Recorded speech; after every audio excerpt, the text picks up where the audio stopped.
Медот е најголемиот адот на регионот за во Европа. Болестите, хемикалиите и климатските промени ги уништија пчелите во Европа, а Македонија останува како оаза за органско производство на мед.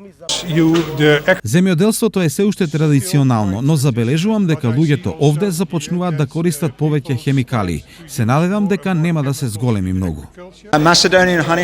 Имате прекрасен мед, имате прекрасни пчели, имате многу цвеќиња, така да вашиот мед и пчеларство има огромна иднина.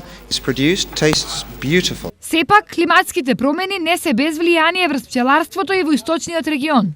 Производството на мед е се помало, а обично во просек до 20 килограми, а некогаш во почетокот имав и по 50 и по 60 килограми. Сега е такви са времењата да е со климатските промени и пчелата го осеќа тоа и производството е намалено.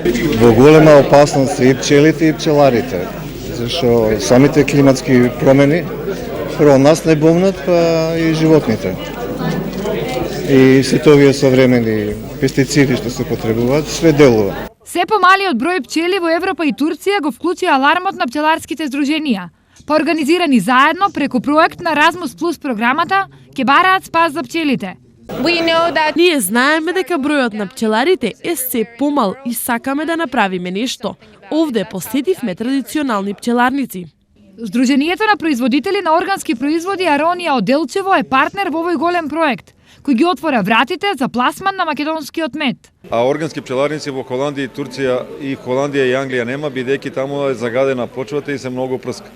И они сакаат да спроведеме активности со кои ќе го доближиме нашиот мед до нив, за да може да го извезуваме. Проектот кој ги обединува пчеларите од Европа и Турција започна од Холандија, а ќе заврши во Турција во 2017 година, каде ќе се одржи конференција за органски пчелари на која ќе присуствуваат и пчелари од Македонија. Овде треба да се донесе стратегија за спас на пчелите.